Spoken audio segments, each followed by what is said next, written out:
Hello everyone, I am Hamajoda Ibrahim, and in this presentation I want to talk to you about the change process at Springfield General Hospital, and I'm addressing myself to the staff. So the content of my presentation will be as follows. First, I'll talk about the problem overviews, then the steps for change implementation, the teams involved in the change process, and techniques to foster commitment to change. Then I'll open room for your questions. So it has been realized that approximately 770,000 patients either die or are seriously affected by medical errors caused by hospitals,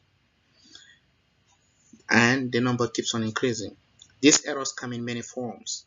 It might be either a prescribing error, confusion over drugs which have similar names, less attention given to the allergies of patients or the effect of several drugs on them, or sometimes the error might be as little as the handwriting or poor handwriting from the physicians.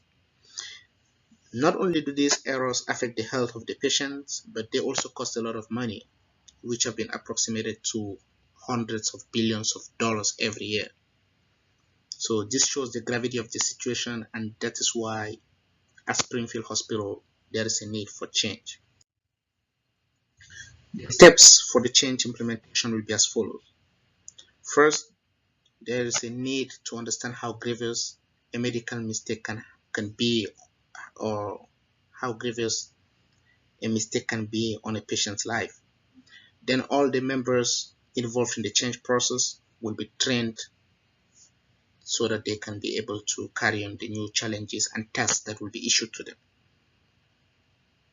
Every member will have to fill in a form which enables the managers to know that the steps have been carried out within the specifications so that the change process will be implemented properly. After every step from the admission of the patient to the treatment by the physician, the data will be registered on the software which will enable every team member to be able to monitor the process and easily detect errors. So, and from this data, statistics will be carried out in order to see the effect of the change, if actually the number of errors have been reduced or have stayed steady or have increased in the hospital. So this will be a way to track the effectiveness of the change.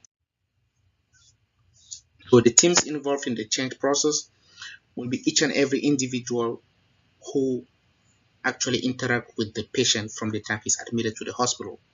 So the nurses will be responsible to ensure that the correct information of patients are written down, because that is from there that might be the first stage where an error can occur. The physicians will make sure the correct prescription is given to the customers and make sure side effects are taken into consideration during the prescription process. Some of the team members will be assigned the task of supervising or actually cross-checking progressively in order to detect any error that might have occurred. With the efforts of the whole staff, patients' lives will be saved.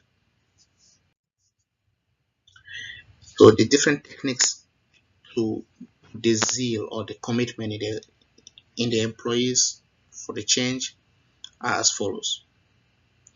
All their recommendations will be taken into consideration in decision making by the managers, since they are the ones who actually interact with the customers or patients in this case.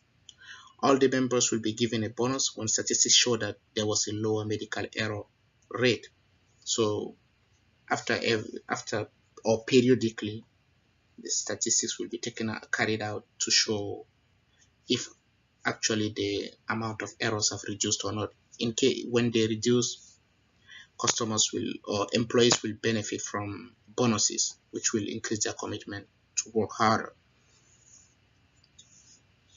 The patients all depend on the staff for their survival, so it is a very, very important task. These are the references, and I thank you all very much for listening. And now I can have your questions.